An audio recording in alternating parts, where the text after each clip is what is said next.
Come here, cow. Ah! Dad, I can't believe you wanted to kill that cow. That was so mean of you. Dudes, what's up? You have an arrow in your forehead. Oh! Oh, it's so painful. Ow! Okay, this is Dusty, Dad, and in this one, we're gonna be making a villager trading hall. We have too many villagers. We need to kill off some of these. Yeah, we're gonna make a trading hall with villagers. I want to make it so that the zombies can just run behind them, or a zombie can just run behind them and zombify them, and we can heal them. I'll explain what all this means, but we're pretty much just gonna put them into cells where we can trade with these guys to get good enchanted books. We can get a lot of other cool stuff like gear and whatnot, but I think we're gonna focus on getting a mending trade and unbreaking trade today at the very least. So that's what we're gonna get into. I have a silk touch pickaxe now. I can just go like this. Oh, isn't that amazing? Nice? Well, why don't we just start digging this stuff out? You know, I'm so happy we have all these good tools. We're so close to being able to fight the dragon.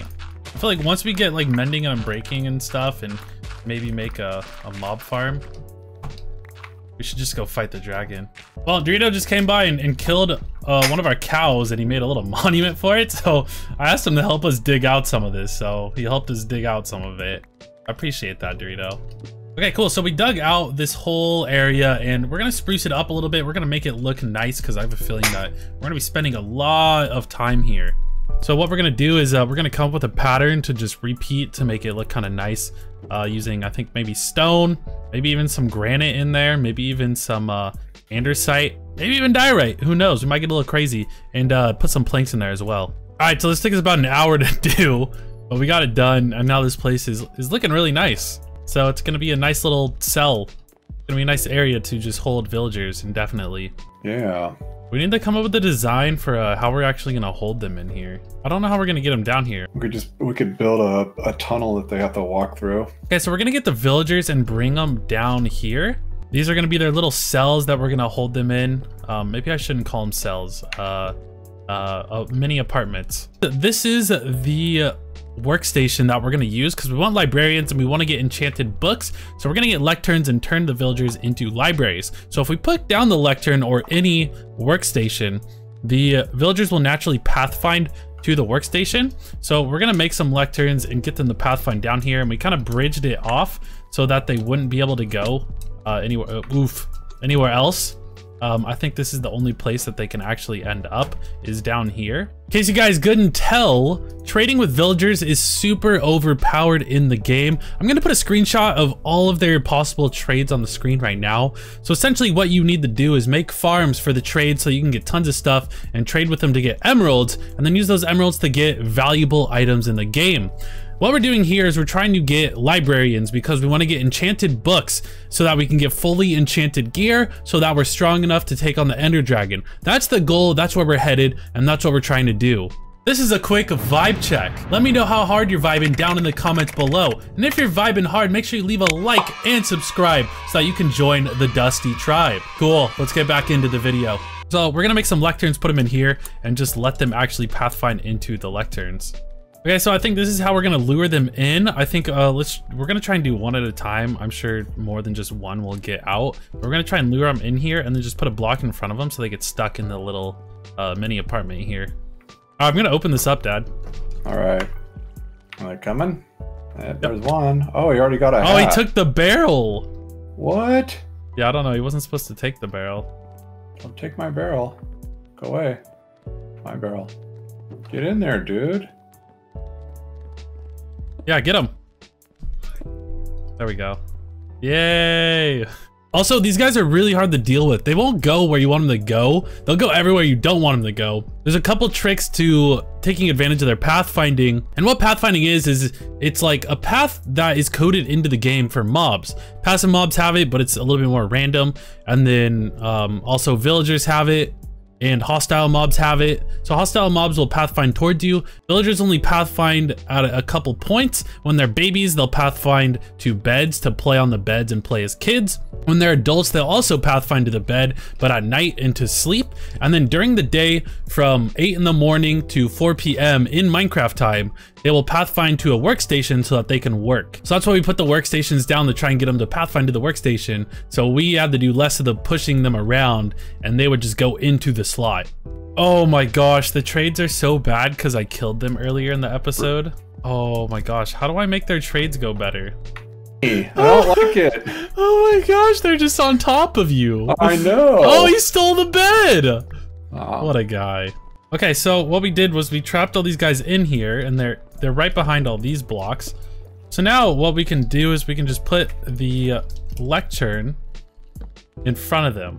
Another thing we need to do is put trap doors in front of them so that they can't leave when we break these. Okay, so this is what I'm doing to trap them all in here. And what you do is you put a block up above, and then you put the trap door so you can close it on them. What that does is it makes it so that when you take this away and pick it up, they won't be able to walk out because they're too high. I can even show you their hit markers. So their hit boxes are a little bit too high, so they're not able to walk out of there. So it makes it really easy for you to swap out their trades while also them just being stuck in there. The reason why we want them to be stuck in there when we break the workstation is the way that you swap out the trades on the villagers is you break the workstation, then you place it again. But once you trade with the villager once, then that trade gets locked in. So you can swap out the table as many times as you want, the workstation, and switch out their trades. So we're gonna swap out and look for the enchanted books that we want until we get the ones that we want, and then you trade with them to lock it in so that they won't switch that trade even if you break the workstation. This guy's being real difficult, so I'm gonna have to remove all of the workstations except for his to try and get him to move into his correct location over there. So this guy happened to show up on my land over here, and this is a wandering trader. So this is the wandering trader right here, and then he has some llama homies. You gotta be careful not to hit these guys, otherwise they will start spitting at you and they won't stop spitting at you. So this guy trades a bunch of stuff for emeralds. I have a data pack on so that we're able to get the players on Strangecraft. We're able to buy their heads. And this is all the normal stuff that he would trade, a bunch of useless junk. But the one thing that he is good for, if you can get rid of these llamas without them spitting at you, is he drops the leads to these llamas, which is super useful to have. So here's one, and then there's two. So these leads are really good for pulling around animals, whether it's your pet or if it's a cow or sheep or something. And then you can even get his head like that if you get rid of him like I just did. So I've been in here hanging out with these guys for so long, I've turned into one of them. But yeah, we do have some good guys in here. Like this guy is locked in. He has efficiency 4, and that's like a pretty decent trade. It's kind of expensive. We have depth strider 3 that helps you walk through water a little bit faster. Efficiency 4 is the stuff that you put on tools to make it work a little bit faster, so that one's really good. And then feather falling 3, I absolutely love this one. It's a little bit expensive, but that's fine. I'll take it. And this helps you fall from higher distances without taking as much damage. So this one, I love feather falling. And then we also have a sharpness 5 so that we can get that on our sword. Sharpness is what we want on our sword. So now what we really need the grind and focus on is getting unbreaking 3 and mending from one of these guys. Hopefully a cheap one. And also, I did some AFKing at the iron farm, so now we have a ton of iron, and I'm gonna get a villager down here that's gonna be able to trade us iron for emeralds, so that we can get a bunch of emeralds to trade with these guys. Okay, so we just got this trader that has feather falling 4. I completely forgot feather falling 4 was a thing. I thought it only went up to 3. So we don't need this feather falling 3 anymore, so we need to dispose of this guy without hitting him. Because if you hit him, then he'll make it so that the trade, all these guys trades will be more expensive because they have like a gossip system where if you hit them or hurt them, then it'll make it so that they tell each other, and then the trades get worse. I'm not sure if that's doing the job. Oh, there you went. Oh, he disappeared right as I said that.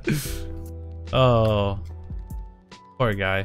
So we've been having to trade with these guys, and we don't really have many emeralds right now. So what we've been doing is taking our sugarcane supplies, turning it into paper, and trading in the paper for the emeralds to lock these guys in. Like this guy, all he had was an unbreaking 3, which I'm super excited about. And then his only other trade was this bookshelf for 9 emeralds. So we had to get the 9 emeralds and then trade the 9 emeralds to get this bookshelf. The only thing we really need that I really care about is mending now. And so now we just need to grind, get one more guy down here, grind and get mending. Okay, so we finally got our mending guy and it's a super cheap one. I'm very happy with this. It's only 12 emeralds for a mending book, so that's gonna be great. It's not gonna matter because we're gonna make them go through a process that actually gives us cheaper trades, and we'll get to that in a future episode. But for the remainder of this episode, I do want to get a few of these mending books so that we can put mending on some of our tools and go mining.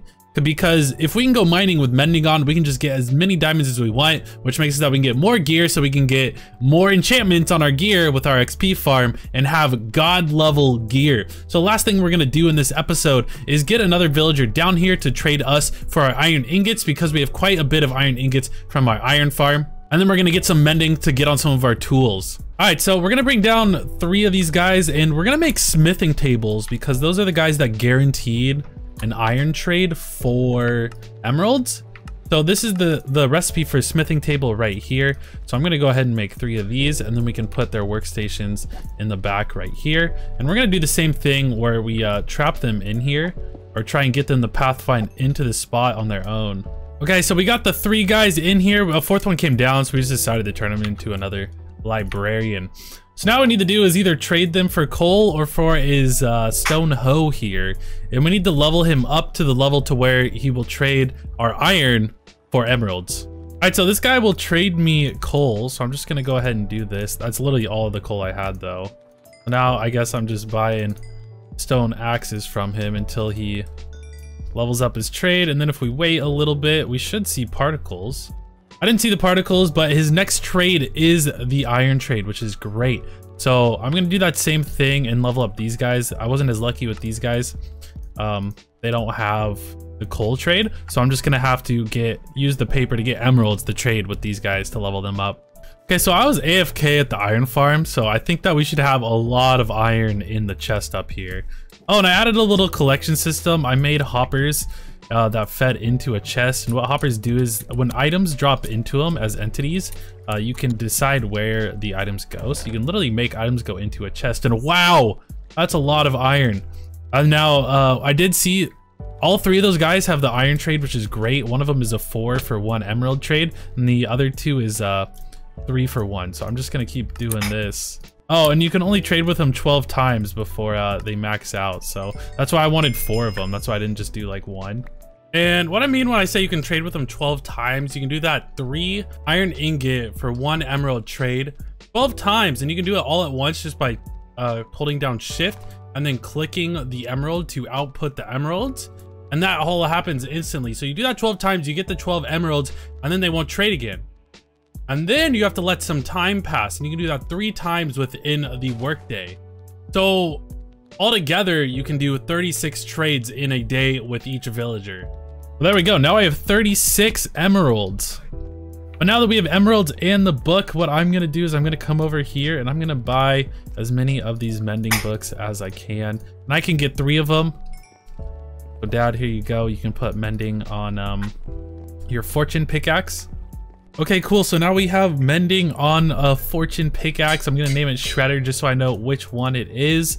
I would also like to put mending on, I'm not really sure what else I want to put mending on yet. I'm just gonna hold on to that. All right, cool. So now that we have a pickaxe with mending and fortune and efficiency on it, I do want to get Unbreaking 3 on it as well. Unbreaking 3 is gonna make it so that it has more durability, where mending makes it so that every single time you get experience, it's actually going to mend that tool. So if we're out mining with this thing and we dig up some coal, make it experience, it's gonna make it so that the durability on this goes up. So you can just be out there mining away for as long as you want, which opens up a lot of doors. That means we can go mining for as long as we want. We don't have to make new tools, and we can get tons and tons of diamonds so we can get even more gear and enchant it and make it even better. I think that we accomplished a lot today. Thank you guys so much for hanging out with me in this one. I hope you learned a lot, and I'll see you in the next one. Dad out. Bye-bye. Thank you to all my patrons for all of your support. I could not be doing this without you.